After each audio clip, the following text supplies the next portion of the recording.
Due Process, recipient of 5 Mid-Atlantic Emmy Awards since 1997.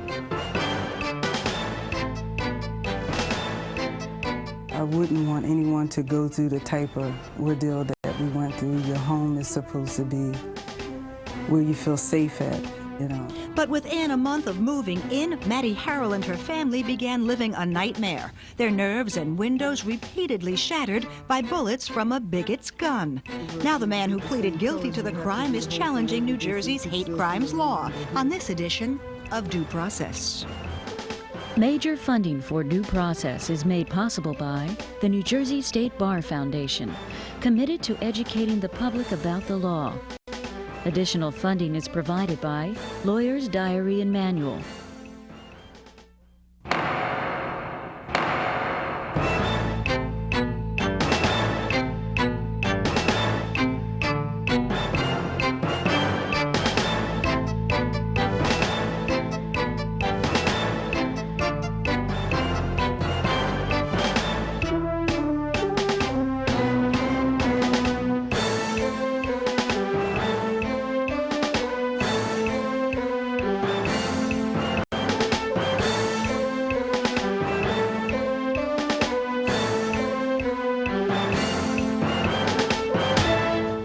If you've ever been the victim of a crime, you know what a sickening feeling that is.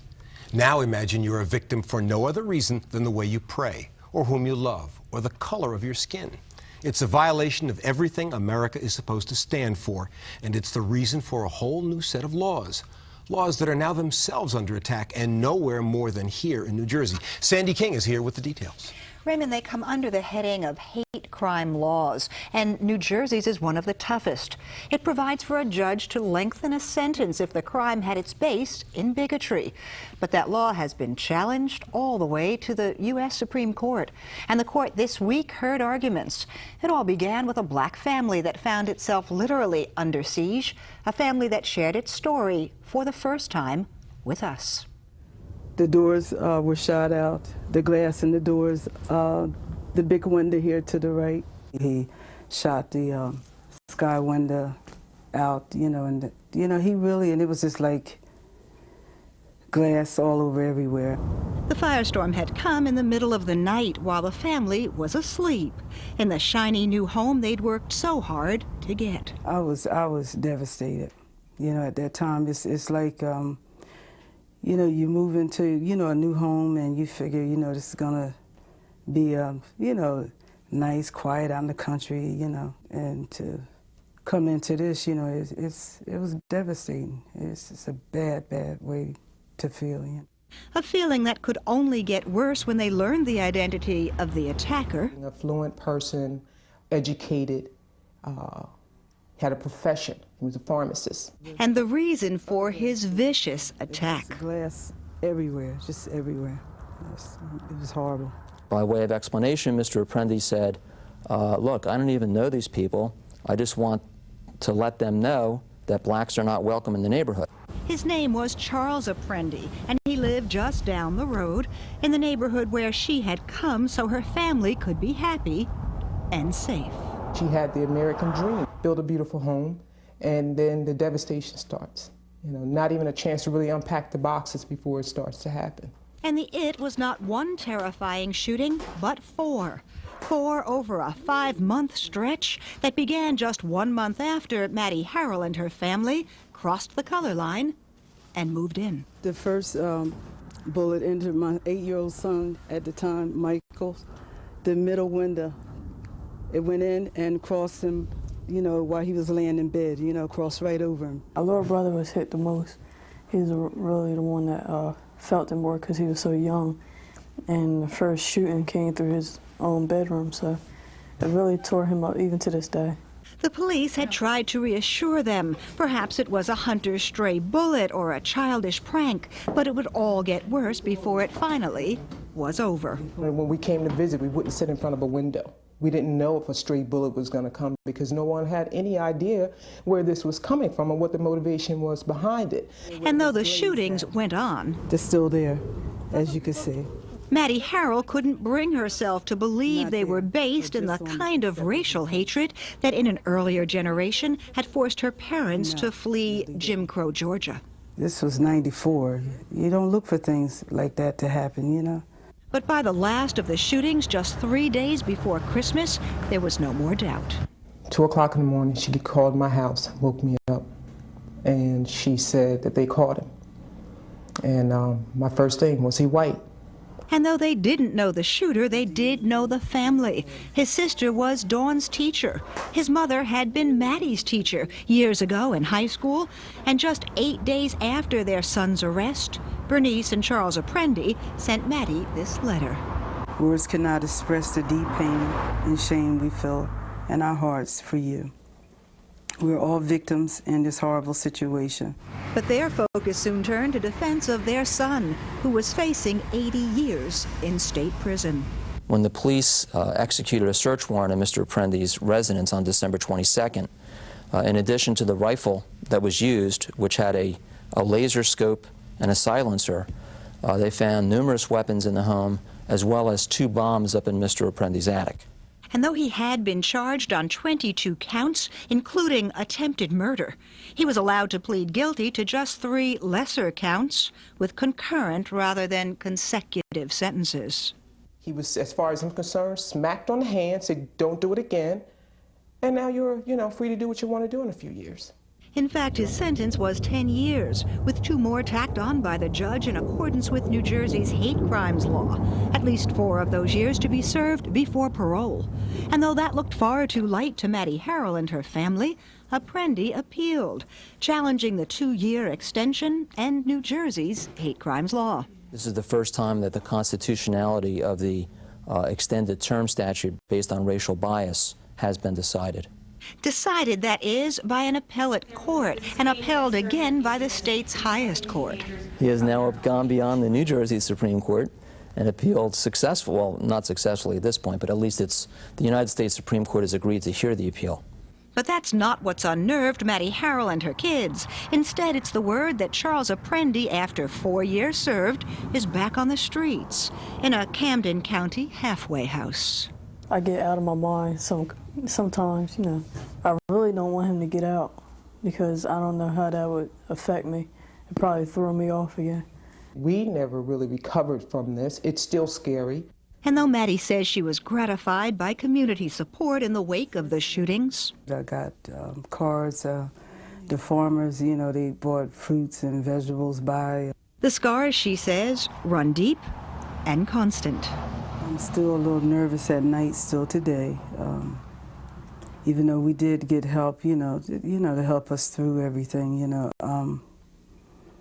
It's just something that's still in me, nighttime is a bad time for me, It's bad, So again, although Maddie Harrell may still have trouble sleeping, and though she and her family think Apprendi didn't get nearly enough time, what his lawyers told the top court is that his sentence was too long. 2 years tacked on for the hate crime, and Raymond, they are calling it unconstitutional. And when we come back, we'll hear why the Association of Criminal Defense Lawyers thinks the hate crimes law is flawed, why the Anti-Defamation League thinks it has to be upheld, and where a law professor who studies hate crimes thinks they're headed nationally.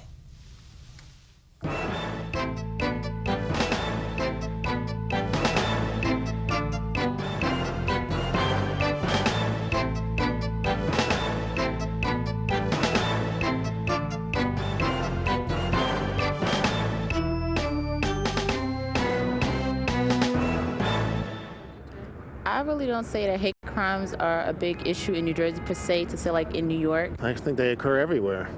It's a sad comment on our society. Yeah, it happens in New Jersey. I mean, you have it all over.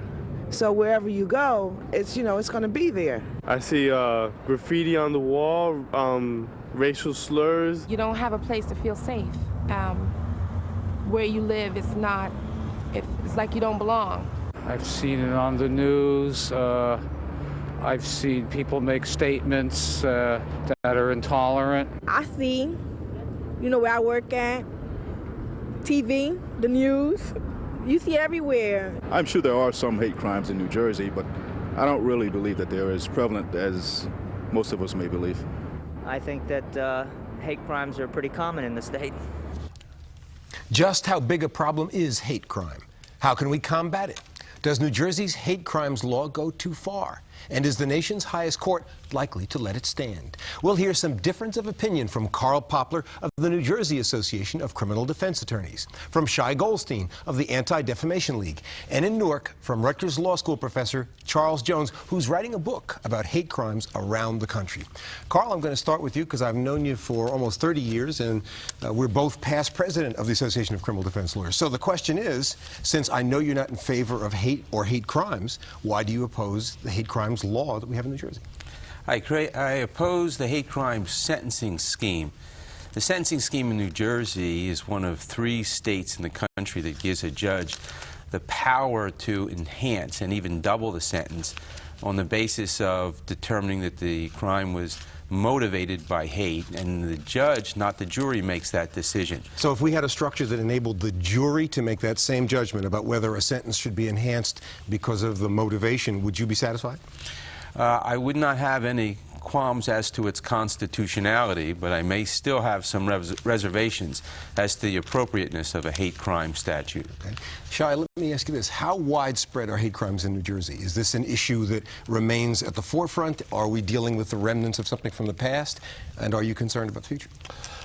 I'm very concerned about the future, particularly in light of what occurred this past summer and what's been going on the past several years throughout the country, particularly this summer with the shootings in Chicago of 6 Jews that were returning from services that were shot because of their faith, because of their religion, the murder of Ricky Birdsong, the coach of Northwestern, because he was African American, the murder of a Methodist Korean entering a church, also in the Midwest. All of these occurred in Chicago and the Illinois area this summer. And then the attempted murder of children at a Jewish community center in Los Angeles. And this is an issue in New Jersey, as the Apprendi case indicates, and as the Herald's quite eloquently demonstrated. When you are faced with this type of attack, it goes to the very core of your being. It does not end with the crime itself. How frequent an occurrence are events like the one involving the defendant Apprendi and Meddy Harrell? Too frequent, and we saw that this summer, and they happen here in New Jersey, as the Apprendi case underlines.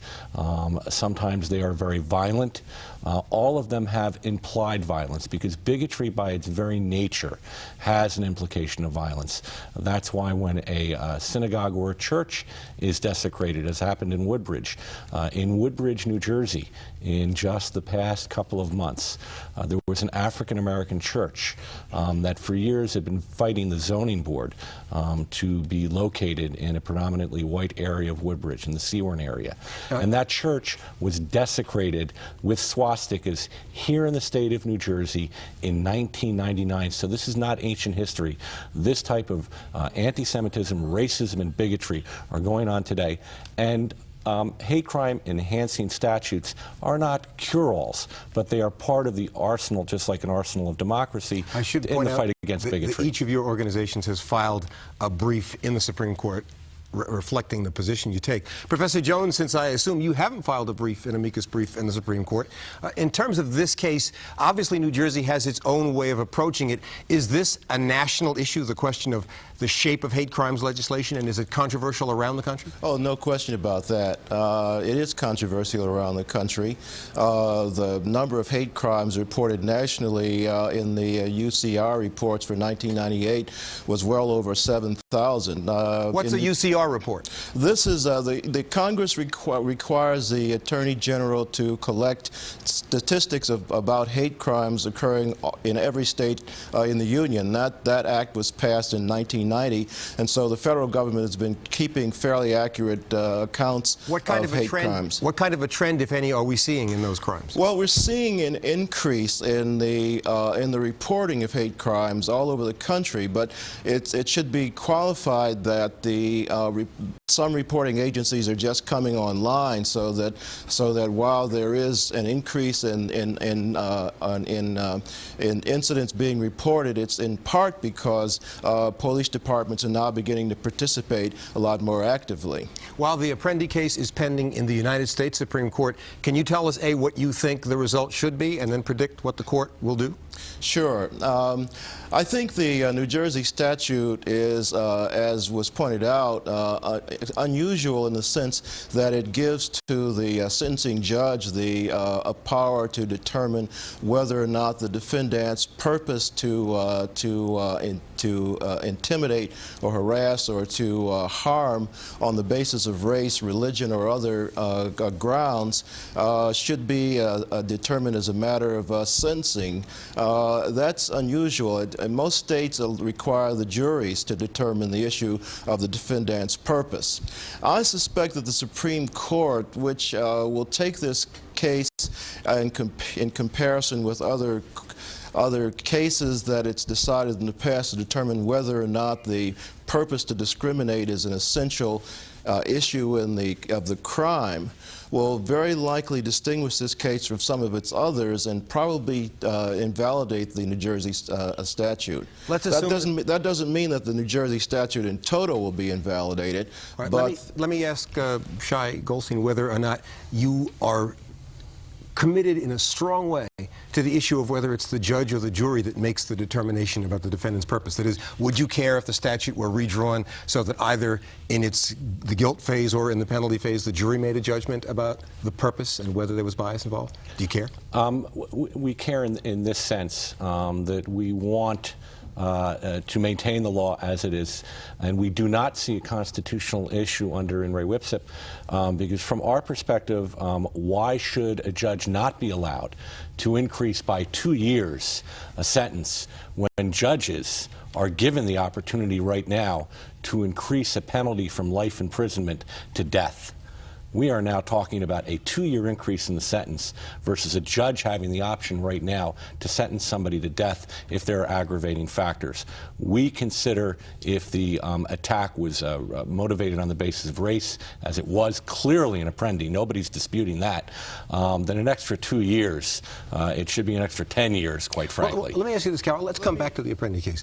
As a citizen, do you care that, in fact, Apprendi was motivated by hatred based on race? And if so, do you think society should be able to in any way punish him more severely than if he did it because he was angry for some reason having nothing to do with their status? Is a crime of violence more morally reprehensible because it was motivated by hate or bias, or because of some other evil? Well, let's assume there was anger over a dating situation, a personal issue. Do you think society has an interest in having the right to punish people more severely if they're animated by racial or religious or ethnic hatred? Well, the Supreme Court has indicated that society does have that right, but whether or not it's a proper function of the criminal law is another issue. Too many legislatures believe that the criminal law is a cure-all or a panacea for every wrong in society. Is it more morally reprehensible to commit a murder or a crime of violence because it was motivated by hate, or as opposed to greed or lust or some other kind of, gross evil? Well, we've gotten to the question which lies at the heart of hate. We're in concurrence, actually, because the Supreme Court has allowed increased penalty enhancement, as I discussed. If you're seeking pecuniary gain, if your motive is money in a murder, you could be facing an enhanced sentencing, i.e. the death penalty because of that. If we are allowing money to be a motive that factors in sentencing, we certainly should allow bias to be factored in, because the history of the world, the history of the United States has demonstrated that when you make decisions on the basis of race, whether the jury who decides those issues, whether it be in criminal or civil matters, for example, from our perspective, hate crime statutes, enhancing statutes, are at least related to employment discrimination statutes. We have decided as a society that the society is better off if a motive is not based on race, religion, immutable characteristics, sexual orientation. And I think that it should apply to the criminal law also, as it already does. There's no, public Professor Jones, let me just step in for just a moment, because I think this is really a crucial issue, and is a crucial issue in the Apprendi cases as well as generally. The Supreme Court, as was indicated in the Mitchell case, Mitchell against Wisconsin, determined that it's appropriate to have hate crime statutes with enhanced penalties because the harm from bias-motivated crimes is different from the harms from other kinds of crimes. The harms from bias-motivated crimes are not only harms to the victims who are victimized, but to the community with which the victims identify. They very often provoke retaliatory crimes. They very often cause epidemics of similar criminality. So and where else, except within the criminal justice system, can this kind of harm to society be properly made accountable? Professor Jones, to the extent that we're talking about violent crimes, hasn't the defense bar has sort of raised the argument we already have tools for punishing violent crime? And I guess the question they're raising, I assume you are, Carl, is that this is too much extra and it's in the hands of the court? Yeah, I think people have made a misstatement that it's a 2-year enhancement for Apprendi. It doubles the risk or the amount of sentencing you could get. Apprendi, if in fact there was not an enhancement because of bias or because of hate, would have been subject to a penalty of 5 to 10 years, whatever the judge would want to give within that range. Because of the enhancement, it doubled the exposure. Apprendi was subject to a 10 to 20-year exposure because of the enhancement. And in the 10 to 20-year range, the judge imposed a 12-year sentence. So it wasn't a 2-year enhancement, it was a doubling of his exposure. There is no question that there is harm that beset the Harrells in the Apprendi case. But Carl, aren't there many aspects of the criminal law where there are a number of different factors that can get you additional exposure beyond that which is normally set out for a particular crime? The question is whether this is one of those that's appropriate, isn't it? Well, the question is whether or not the harm to the Apprendis was greater because it was race-based, bias-based, hate-based, or because of some other evil motive. Well, there is no question that there was evil. There was a marriage that broke up. There was psychological. And I think that, again, when we're talking about criminal cases, we're talking about the harm to the state. It's not a civil before case. We get to that, Professor Jones, did you want to address the issue of the harms to the particular victims? Yeah, the harm to the particular victim in hate crime cases is very different from harms in other kinds of criminal cases, because we're almost always talking about stranger upon stranger attacks. And we're also always talking about attacks where the basis for the attack is the identity of the victim. The victim is singled out because of his or her identity and for no other rational reason at all. There's no provocation, except the provocation is in the Harrelson case where the family is moved into a formerly white neighborhood. Now, if that's going to be the provocation which is equated with ordinary crimes, then I think we're sort of misunderstanding the function of the criminal law in determining crimes that are particularly heinous to people who are arbitrarily selected because of someone's hatred toward them. And I think it has, and to echo Professor Jones, it has an impact on the individual and individuals who are similarly situated. It has an impact on other African Americans. It has an impact on any minority group that is attacked. And it has an impact on the state and on democracy. By enacting the employment discrimination statutes we have, by enacting the hate crime statutes we have, we're making a statement as a society what we will tolerate and what we will not tolerate. And therefore, it's appropriate for protection of the Harrells and for protection of everybody in the United States to know that if they're going to be attacked because of immutable characteristics, then there's got to be special and additional punishment for the perpetrators of that, because they are attacking not only that minority group, they are attacking the essence of American democracy. That's a fallacy. The fallacy is that because of an enhanced penalty, doubling the penalty in New Jersey, doubling the penalty without a jury making the decision whether it should be enhanced, doubling the penalty by a very low, lesser standard of proof, that you can correct a bias in the minds of people within our society. Bias that has gone on for generations and generations. Carl, do you disapprove of using the criminal justice system at all to attack that problem? No, I don't. But there is enough room within the sentencing guidelines without an enhancement to give an increased sentence. You, Raymond, know as a criminal defense lawyer that if there is a peculiarly heinous offense, there is a depravity or there is an evil within a given offense, a judge has a sentencing range. A judge can sentence someone in the range of 5 to 10 years at 5 or 10, which is what... So you think there's enough already? Let me ask you quickly, because you're running out of time, a prediction from each of you on what the Supreme Court will do. Well, I believe that, as the professor does, that it appears that there may be a tinkering with the sentencing scheme in New Jersey, and the defense may prevail. Shai, do you agree at all that the court may... I think under the trend of deference to federalism, that will be upheld as a statute that New Jersey is appropriately enacted. If, as our other two guests suggest, the court strikes down or seriously alters this statute, do you think it'll have an impact on hate crimes in New Jersey, or do you think that's something to which you can adjust as a supporter of hate crime statutes? Again, the New Jersey statute and the two other states, Alaska and North Carolina, are somewhat of an anomaly in comparison to the other states, so it would not be fatal if this narrow ruling was struck down. Mitchell will be upheld. And will not be affected. All right, looks like something we'll be looking at again. For this moment, we have to say goodbye, because that's it for this edition of Due Process. But we'll be back next week with more on what's happening in the High Court in D.C. and its likely impact on law and social justice right here. Will the Boy Scouts be forced to accept gays? And is there a future for a warning called Miranda? That's next week on Due Process. Till then, for Sandy King and all of us here, I'm Raymond Brown.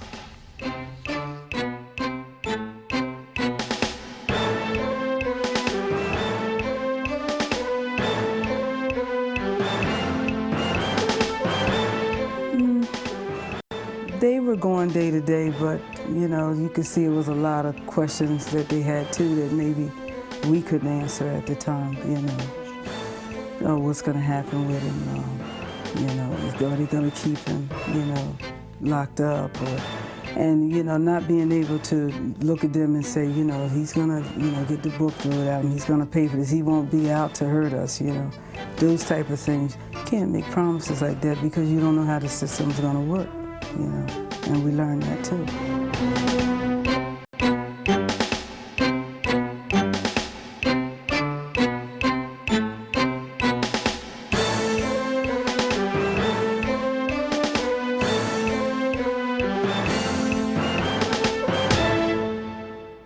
Major funding for Due Process was made possible by the New Jersey State Bar Foundation, committed to educating the public about the law. Additional funding was provided by Lawyer's Diary and Manual,